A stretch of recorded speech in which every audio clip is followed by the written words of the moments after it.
So yesterday we told the story of some of the tricks viruses have, and prions was a weird one.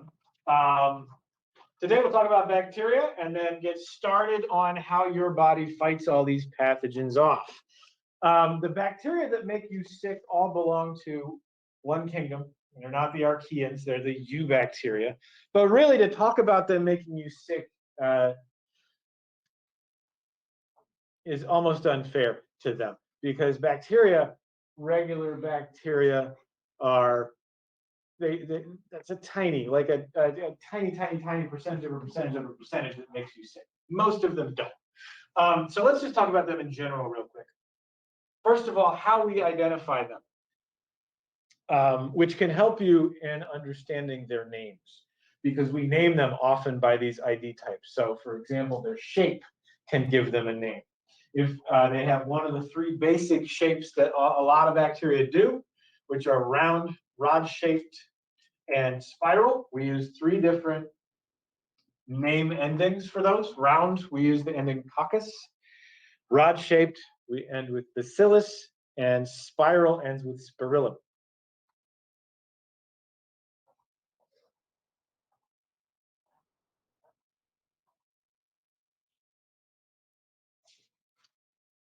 So for example, if you look on the back of your yogurt container, assuming it's one that has live cultures in it, which most of them do now, because we're finding out it's at least somewhat good for you to eat live bacteria, you will see something that says contains live cultures of L. acidophilus.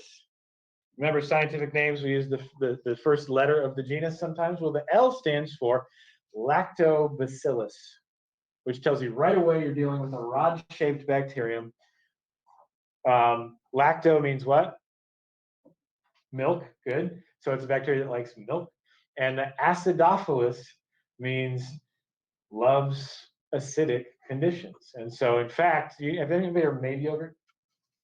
You just take like a teaspoonful of yogurt and put it in a bunch of whole milk, and then make sure it's a little above room temperature, and it'll make yogurt. It'll make that milk into yogurt for you, which involves turning it acidic. That's why yogurt is tangy. That's the acidic taste to it. Anyway, that's a common rod-shaped bacterium. Another way we name them and classify them is how they group themselves. So for example, if a bacterium likes to group up in little chains in a linear way, we use the prefix strepto. And if it clusters up like little bunches of grapes, we use the prefix staphylo.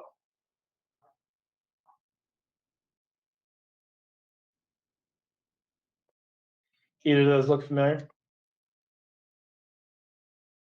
A lot of times you see this prefix coupled with this ending. So for example, streptococcus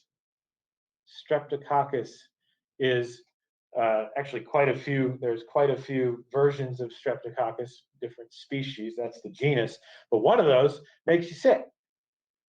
Streptococcus, I don't remember the name of the species name, but it gives you what? That's strep throat. Yeah, that's why they give you antibiotics for it, because it's bacterial. Any wrestlers? Anybody wrestle? Staphylococcus, you'd probably recognize. Wrestlers, more than most people have to worry about staph infections, which is a skin infection. Becomes more likely when you have open scrapes and burns, which wrestlers get on mats, which are already kind of full of germs anyway. But yeah, staph infections, which can become very serious because staph is one of the ones that's evolved to resist even our strongest antibiotics. So MRSA, if you've heard, is methicillin-resistant Staphylococcus aureus, and it's one of the ones that is very scary. A lot of people in hospitals get it because it hangs out in hospitals. Anyway, shapes, grouping, find a new pathogen that's bacterial, and one of the first things you'll want to do is what we call gram staining, which tells you stuff about the bacteria's cell walls. We want to know what those cell walls are made of and how thick they are, because that tells us how easy they are to kill or how hard they are to kill.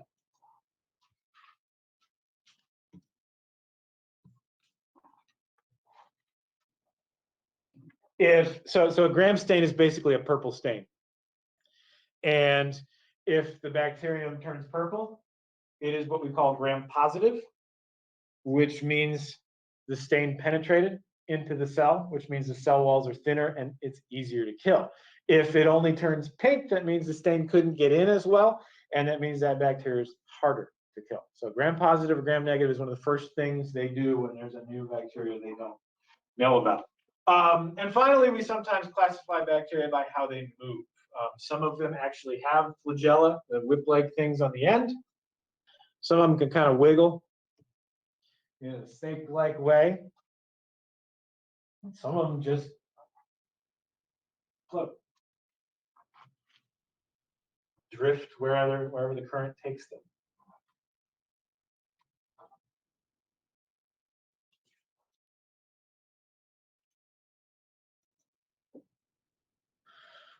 They get a bad name, bacteria, because yeah, there's some of them that make you sick. But I'm sure you at least get that they have a place in nature. I'm going to make the case that they kind of are a great deal of nature. For example, they are the reason when you go outside in nature, you're not knee deep in dead animals. They are decomposers.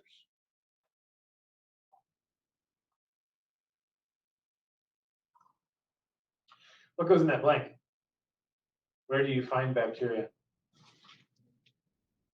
What one word can you put in there that pretty much sums it up? Everywhere. Almost literally everywhere. Like they're in the air between me and you. They're on your tabletop, on the ground, the atmosphere, all over every square inch of your skin. You can disinfect an entire room. It's hard, but you can kill all the bacteria in a room. It's called a clean room. But guess what? As soon as you go in that room, it's not clean anymore because you bring all your bacteria with it. So they're already everywhere. They're already doing a very valuable job of decomposing. We can't say that like there'd be no life on Earth without them, right? Well, aside from them having been the first life on Earth, do you remember what they're the only ones who can get for us? Remember what element bacteria are the only living critters on Earth that can get out of the air and split open and actually make useful for us? Nitrogen. Nitrogen. Good. I'll make that a retroactive sticker question. Nitrogen. Remember? They're the only ones that can take N2 from the atmosphere, which is like 75% of the atmosphere, and get it out of that N2, split it open, and make it into nitrate, NO3, and ammonia. And we got to have, well, plants have got to have that nitrate.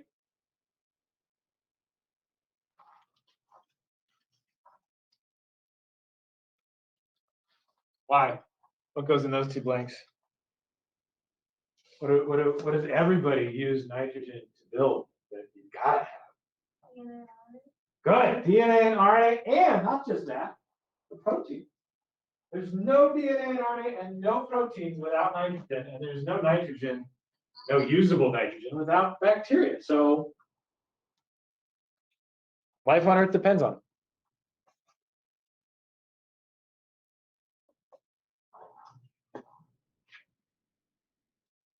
Okay, fine. You're thinking, fine, there's no life on Earth without bacteria, and they're everywhere. But really, how do they really matter to me in my daily life? Read that and let that sink in for a minute.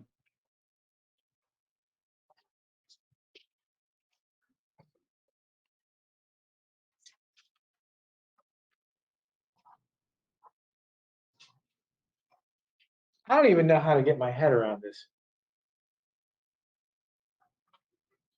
Like, I believe that it's true, but I can't think about it.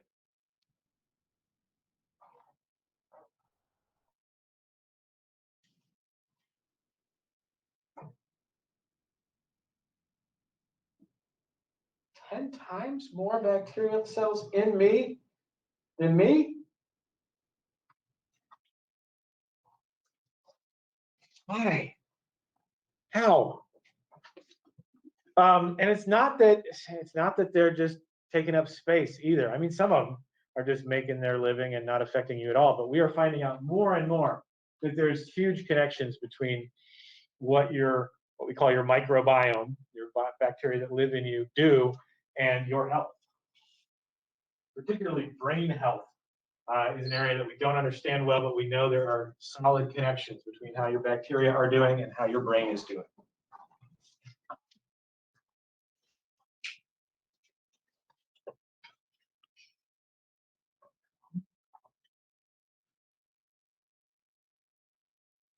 Of course, there's always some bad apples. Give the large group a bad name. We're not going to spend that much time on them. Because again, it's a tiny little percentage. We can just sort of talk about basic ways they can hurt you. It's a real small percentage.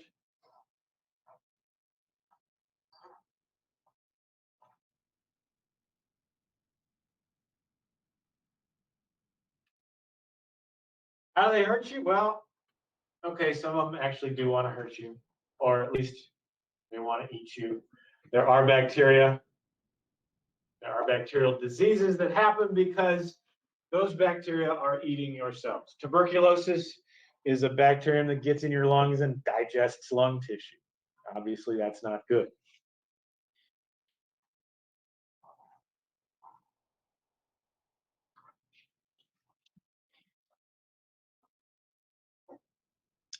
Flesh-eating bacteria, necrotizing fasciitis, these are scary bacterial diseases that actually, digest skin and connective tissue.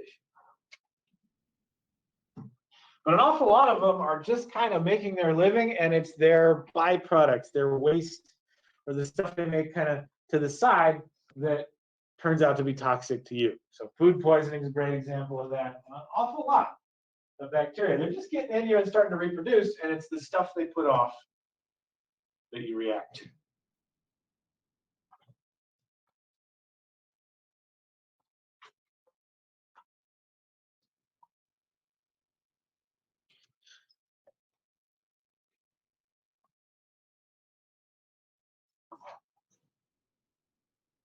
The nice thing is that most bacterial infections are quite easily controlled with what we call antibiotics. Bacteria as a pathogen are one of the easiest pathogens to kill because they're so different from your cells. So it's easy to target prokaryotic cells with things that kill them that won't harm your cells at all. Questions? That's the end of chapter 20. That's our last pathogen to talk about. We're just going to touch on human immunity to wind this up today. Tomorrow, you'll have creepy crawlers to play with. And then we'll talk about a little bit more human immunity. Remember, your test is coming Tuesday. So human immunity, we're going to start with what we call nonspecific, the simpler kind of immunity, mostly pretty basic.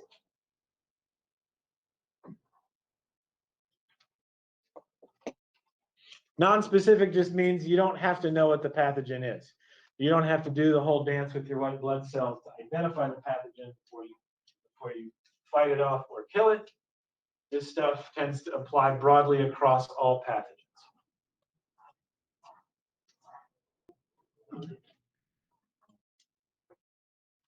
What would you say is the first line of non-specific defense? Doesn't care what the pathogen is. It's going to defend you no matter what.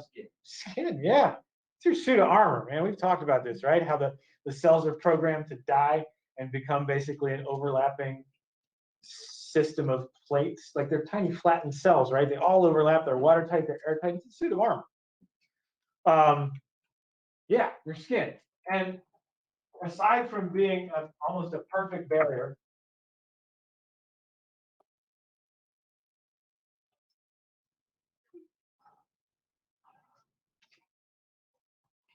it actually manufactures a chemical on its surface that's in your sweat and also in other fluids such as tears, earwax, and mucus called lysozyme that's actually antibacterial.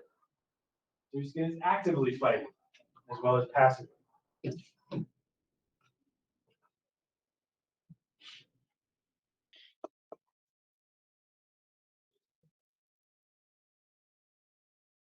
You would never get sick if it was just a solid layer of skin all around you.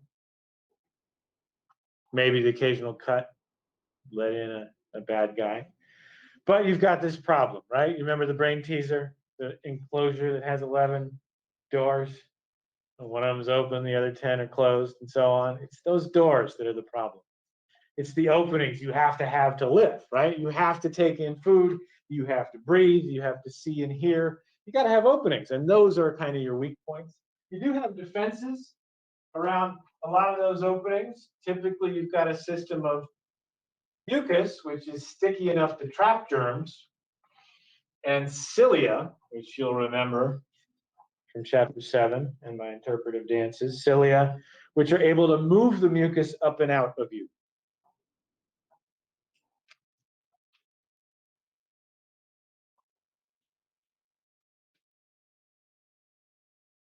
That's why you cough stuff up, right? You don't want the germs to get trapped in the mucus and then the mucus to go down deeper in your lungs, and it would infect you. So you've got the germs getting trapped, and then the cilia constantly moving this kind of river of mucus up and out, which is why when you're overproducing mucus, you're kind of coughing all that nasty stuff up. So there's your kind of passive defenses that are non-specific. Best example of your second line of non-specific defenses, the one you'll understand the most is, because you've all had the situation where you got a cut, breaking your skin, and you didn't treat it well enough, and it got infected. Your parents, once you complain enough, your parents will look at it and said, "It hurt when I do this?" Oh, and oh, it's kind of yellow and gross looking. You've got a cut that's infected.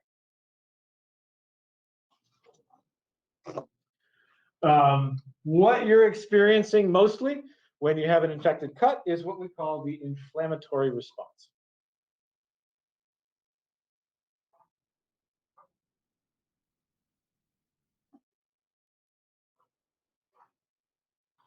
First signs of infection: pain, redness, swelling, and heat. All of those are because the inflammatory response, where you secrete certain hormones that that do a bunch of stuff, that they hurt, and they increase the volume of the blood vessels in the area. Honestly, what you're basically doing is creating a battlefield. And sending in the first wave of soldiers.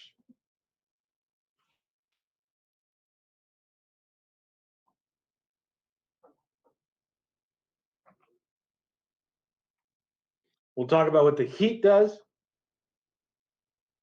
in a minute. Basically slows down bad guys and speeds up good guys.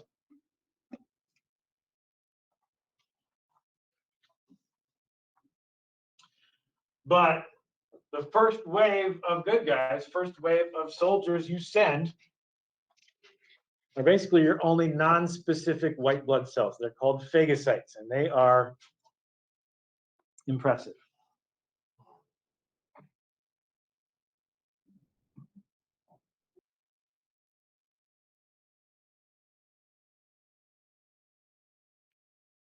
Do you remember endocytosis? Remember the thing where a cell can bend its cell membrane around something it wants to take in and kind of pinch it off on the inside? Think of phagocytes like the ultimate like endocytosis ninjas. It doesn't even look like this. Basically, they can send little lassos of their cytoplasm out, like this long, thin little thing of cytoplasm it'll send out, and there's a bad guy here, and it'll basically like loop around it and bring it back in. And it can do that at like hundreds of points all around its cytoplasm. It's just gulping in bad guys right now. Just absolutely massacring them. Well, not killing them, taking them inside. And when it gets full of bad guys, the phagocyte and you might remember this from chapter 7, we talked about cell specialization. Phagocytes have this giant overdeveloped version of what organelle? Anybody remember? Full of toxic enzymes that break stuff down. Lysosome, good. Yes, and so there's a giant murder, death, kill, full of enzymes. He's got, as soon as he's done gulping in all those things, he's gonna pop that lysosome, killing all the bad guys he just swallowed and itself. And that's what's happening in that swelled up area with lots of blood vessels. And that's why stuff starts leaking out. That's where the pus comes from. It's basically all dead soldiers, good guys and bad guys together. It's evidence that there is a battle going on. So phagocytes really the kind of main front wave of soldiers sent in. The temperature thing, whether it's locally elevated, your cut gets warm because it's infected, or the infection is more systemic and your entire body temperature goes up. The fever, if you're like me, you need to probably train yourself to think of fevers less as something the bad guys are doing to you and more as something you're doing to the bad guys. You're elevating that temperature. You're turning up the thermostat on purpose, because bacteria and some viruses are really, they're calibrated to your body temperature. They've evolved with you. And so you raising that body temperature a little bit slows them down. And your white blood cells are actually calibrated to work a little bit better at a higher temperature. And a higher temperature increases blood flow even more. So it's a double positive effect where the bad guys are and where the good guys are. Unfortunately, the rest of your cells, the rest of your tissues don't like it one bit. So while it is effective at fighting disease, if you're like me, man, I hate having a fever more than most things. It makes me feel awful. Is it okay? This is gonna sound weird, but whenever I get sick, my temperature goes down. Is it?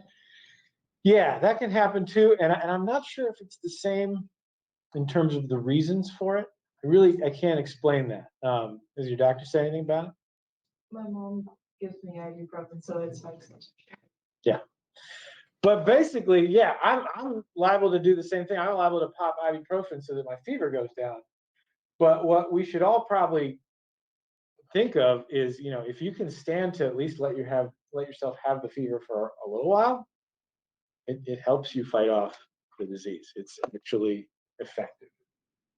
Last line of non-specific defenses specific to viruses: interferons. They are chemicals that your cells release when they're attacked by viruses. Dual purpose. They fight viruses by interrupting their life cycle, and they tell other cells you're being invaded.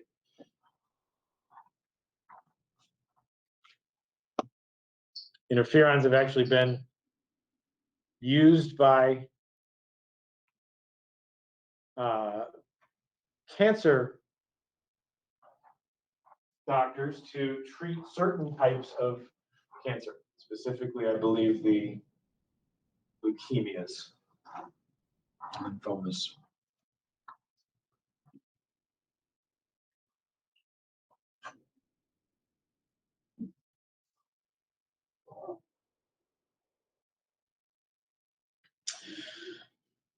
Tomorrow, we will talk about the first type of specific immunity.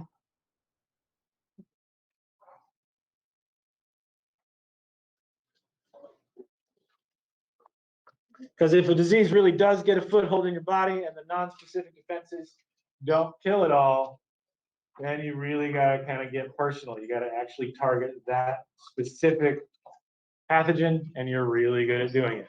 Don't forget your guided reading is due tomorrow. Chapter 35 guided reading. Chapter 20 guided reading should already be done. I'll probably check both of them tomorrow.